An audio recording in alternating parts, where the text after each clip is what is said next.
tell you, everybody has their baggage and everybody has their demon. So you might as well deal with your own demon and everything will work out fine. If you're not in control of your emotions will be in control of you.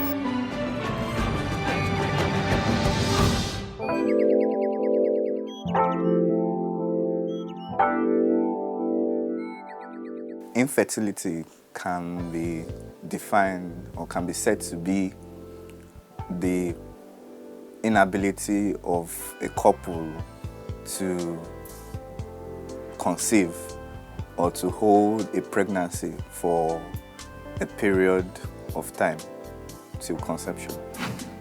The burden of infertility on couples is the social problems it brings, the feeling bad that this is something that I want and I can't seem to get it. Why is my body not acting the same way other people's bodies are? Why can't I do the same thing other people are doing? Why can't I get what other people are getting?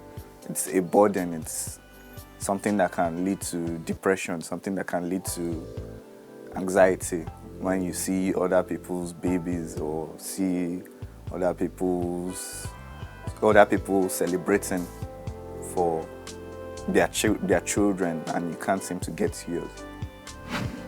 I think the society sees the issue of infertility as something that they look down on people that are unable to conceive. And it's not meant to be so. The society is meant to embrace people that have this kind of problems because it's not their own natural doing. It's of God, or it's out of their own will. It's outside their own will rather. So the society is meant to embrace it and not look down on anyone who is infertile, who has this kind of issue. Infertility is out of a person's control. My encouragement to those who have infertility issues is first to seek help.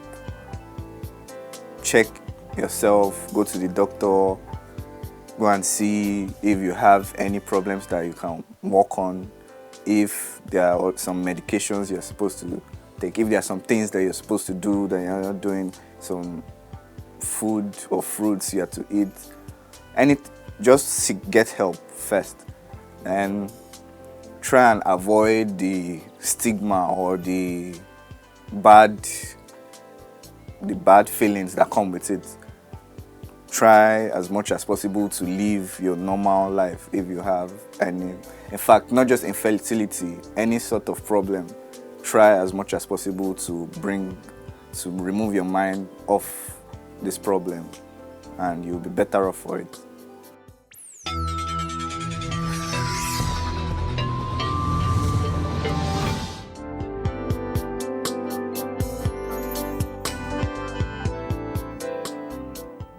Thank you so much for tuning in today, and you are watching Emotions with Omenesa. And today, I am going to talk about a topic that people don't like to talk about. But I'm going to talk about infertility. And I remember when my husband had come to propose to me, and he had mentioned his own way of proposing was just epic. The guy didn't have anything, like he had zilch. He didn't have nothing. And we can boldly give that testimony today, because now, by the grace of God, he has everything that he had always dreamt of. But back then, when he came up and he wanted to get married, he didn't even have a house. I think that he was being evicted on that very day. But the way that he proposed, he said, "You are my wife, and you are the mother of my 4 children." I can never forget it. He flat out told me, "You are the mother of my 4 children." Now, some people will see that as pressure. Some people will see that as an indirect cue that the guy is trying to tell you that he wants 4 kids. I just saw it as sweet. I mean, like, what man wouldn't want to have children, right? Anyway, when we did get married, we didn't even have half of a child. We didn't have one. 6 months passed by, 1 year passed by, and I was beginning to get worried. So we went to a fertility doctor who said, madam, it's hormonal imbalance. Okay, now, a lot of women have hormonal imbalance. So let's tweak here, tweak here. Then they started to put me on injections. Then they started to put me on steroids, trying to get my hormones and everything to just be in shock so that they could behave themselves. So that when that day comes, when that day comes, and first of all, a lot of people don't even know what that day is. Do you know that you can only get pregnant 12 times in a year? Yes, you only ovulate 1 day a month. A lot of people don't know that. So when that day comes, that's what I was preparing myself for. Do you know how frustrating it is to be living your life for that 1 day? And then when that 1 day comes, it still doesn't happen. Then you live your life waiting for that next month. When that next month comes, it still doesn't happen. It's very, very frustrating. And then on top of it, you have people around you. For someone like me who has a very, very busy schedule, people think that I'm so stupid that I don't want children, that I allow my busy schedule to get in the way. First of all, I am a woman of priority, and I've always been. My family always comes first. God, and then my husband. And my husband, of course, will then be my children. If things are normal, I should be pregnant. Okay? So, but that is infertility for you.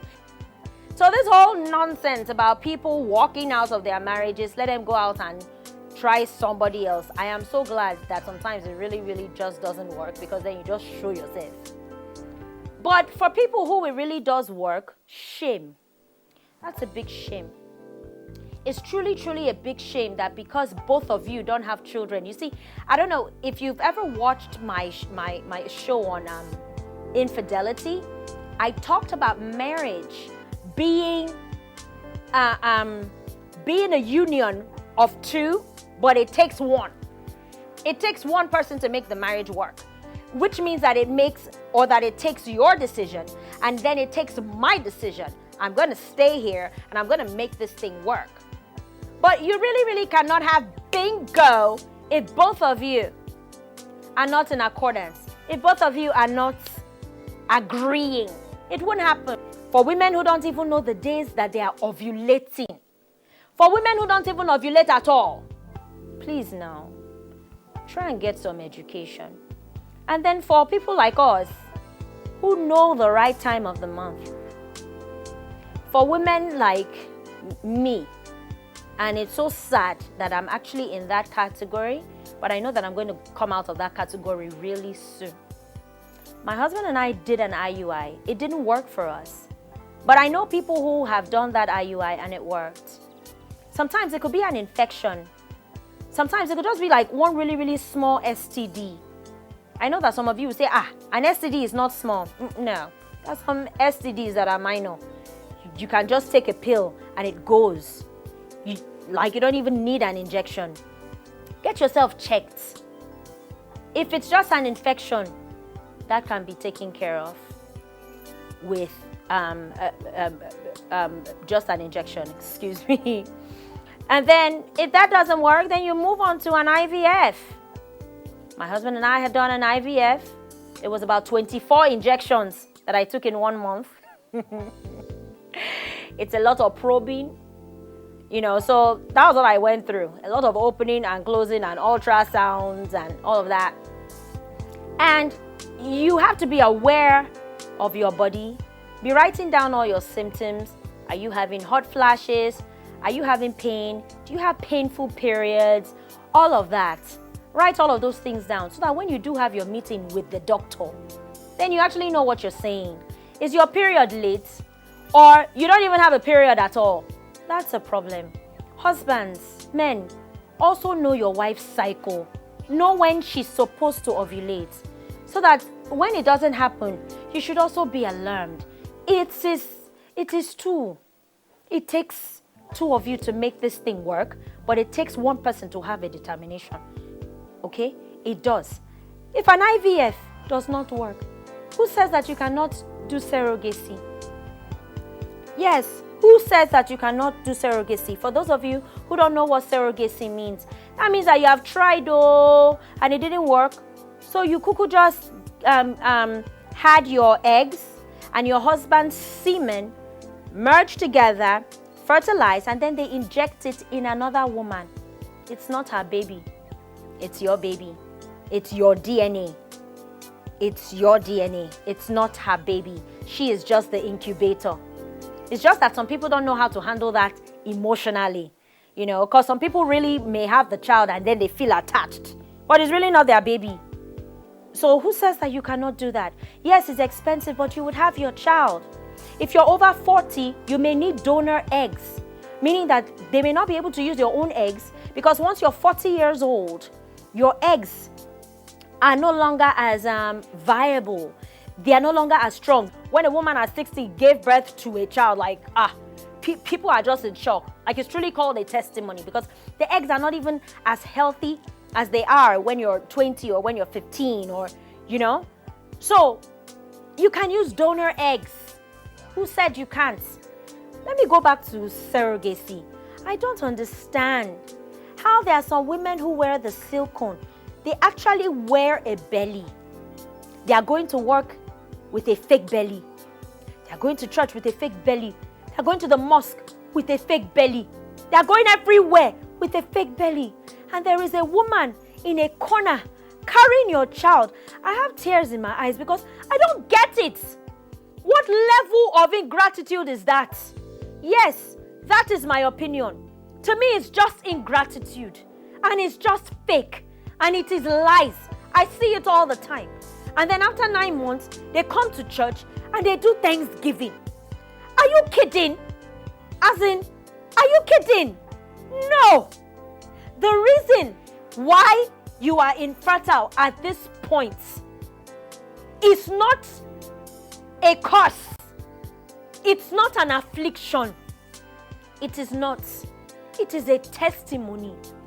Maybe using the word testimony is too religious for you. Okay. Your situation is for somebody else. You are just a catalyst. So if you find yourself in that kind of situation of infertility, that is your opportunity to open a support group. That is your opportunity to actually go out, just as people do with cancer, just as people do with AIDS.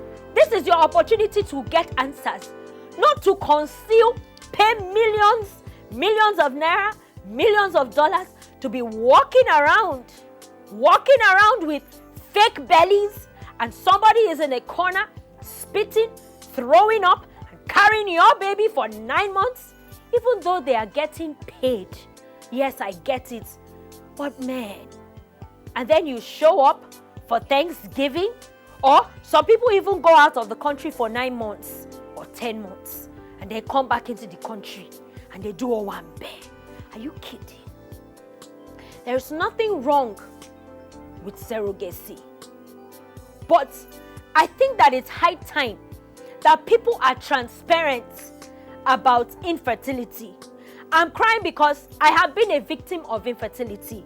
I've tried to have children, and God has only used it as a situation in my life to show me that there are some things in this life that you cannot manipulate. There are some things in this life that you cannot change. Let me wipe my tears. I'll come back.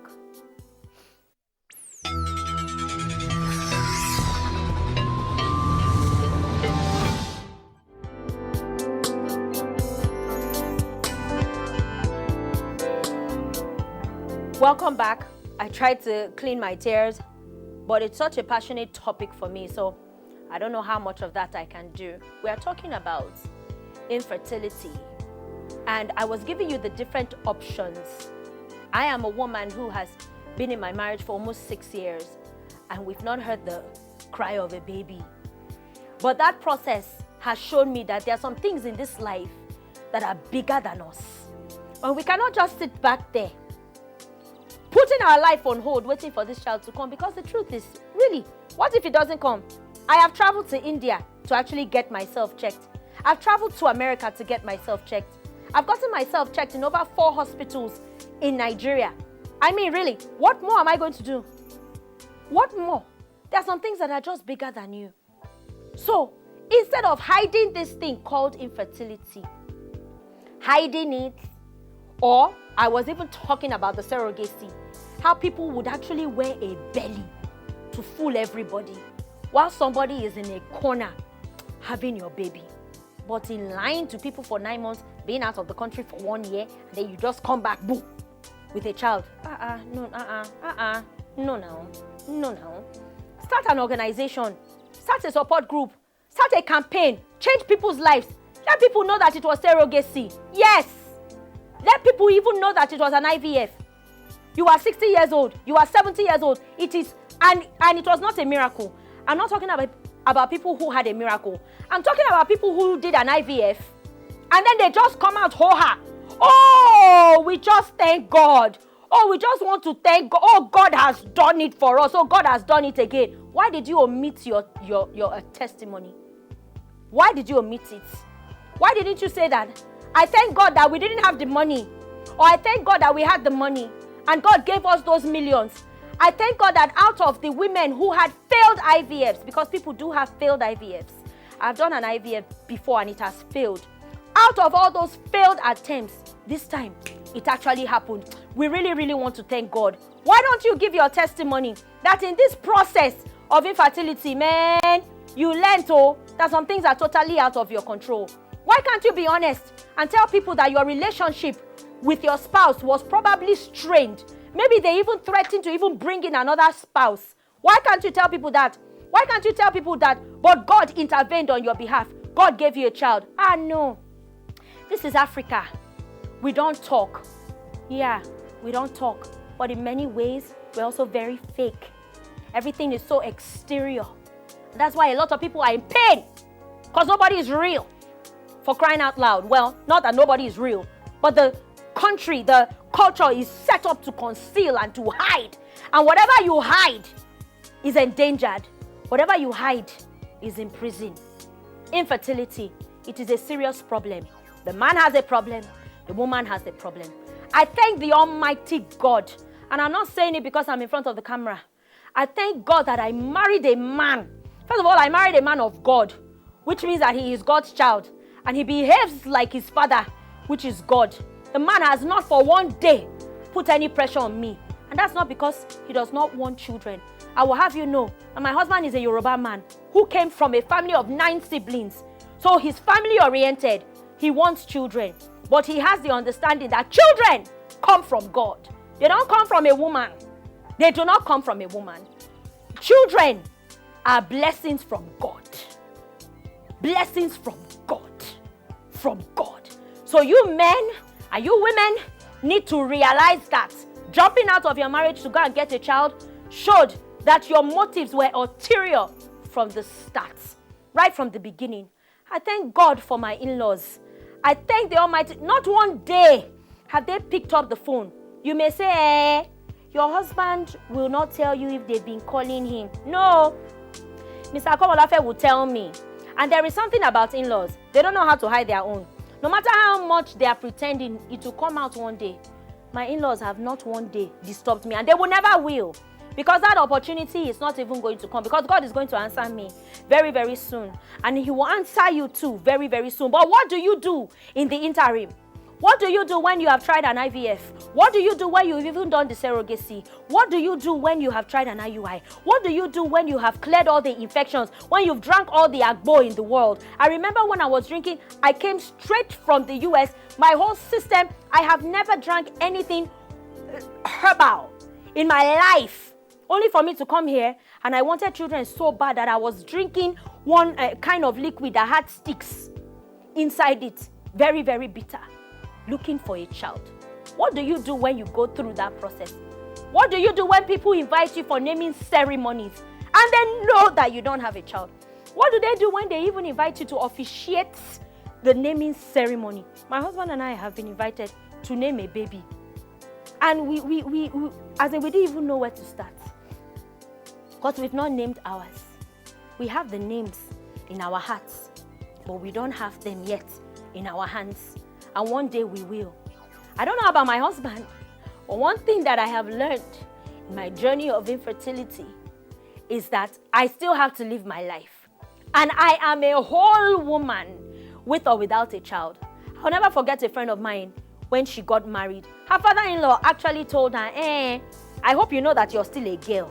When you're a woman, we will call you. When you're a woman, we will get in touch with you. Which means 9 months from now, they already started putting pressure on her. What does that mean? You will not believe the type of statements I've heard. The type of statements that have been made to me because I don't have a child from people. Is it because that you're so busy? Or is it because that you don't want any children? My dear, you better want children, oh. Children are a gift from God. They are indirectly trying to tell you that you don't have any gift in your life because you don't have a child. You are useless in the society because you don't have a child. You are not as intelligent because you have never wiped the butt of a baby because you don't know what the smell of diapers are. That is a lie. Man, woman, who has been labeled or stereotyped infertile, I want to tell you that your womb may not be able to give birth to a child right now. Because remember, everything in life is a season. Everything in life is for a season. The doctor may say that you are infertile, but that doesn't mean that you are not fruitful. It doesn't mean that you are not fruitful. It doesn't mean that you are not a good husband. It doesn't mean that you're not a good wife. It doesn't mean that you're not a good friend. It doesn't mean that you're not a loyal person. And it does not mean that you are not in God's good books. It's God that gives everything. If he chose not to give you a child, then he knows what he's doing. You may not be ready now.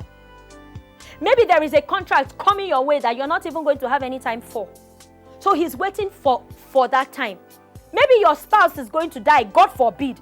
But maybe there is a situation that is going to happen that you may not be able to handle. And it may not be ideal to have a child now. I am a very, very realistic type of person. So after I tried that first IVF and it didn't work, after I did that IUI, after I found myself in situations where I tried so hard, spending all kinds of money, flying to different countries, and I found out that this answer was not mine to give, I relaxed. I kept on writing books.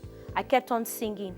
I kept on doing so many things to help people. I even started to go to hospitals and I will ask for the mothers who just gave birth, strangers, and I will give them gifts. I will give them diapers. I will give them baby clothes. At first, I started it because I was planting a seed for my own child. I even went as far as buying baby clothes, feeding bottles, in symbolism that one day my own children will come. But I found out that there are some things in this life that when you forget them, they will actually come. That's the irony of life. So I decided to focus on myself. I decided to be the best that I can be, because if God does not give me a child, God is still going to ask me, Adam, where is Eve? Eve in this case is the epitome of your purpose. Adam, where is Eve? What did you use your life to do? The life that I gave to you, what did you use it for? Oh, you used it sitting down crying, being depressed because you didn't have a child?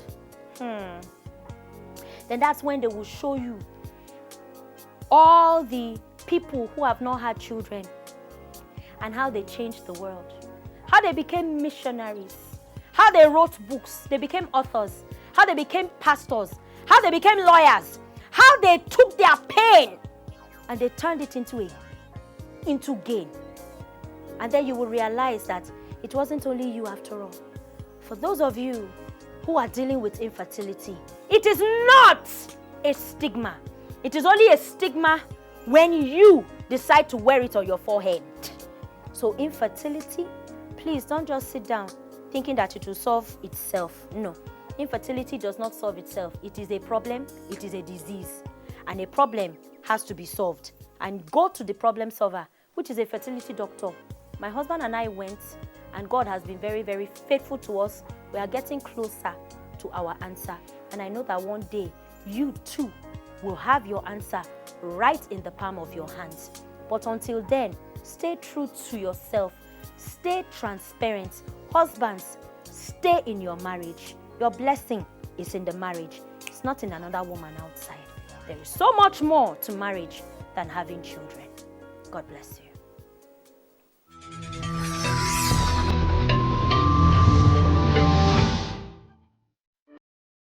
You will have to jump off a cliff just knowing that you will not crash.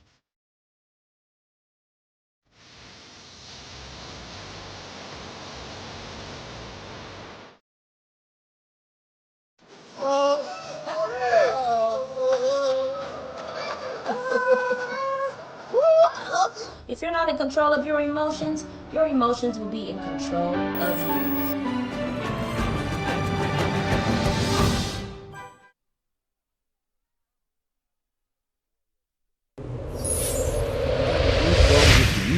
Their discussion focused on corruption, security,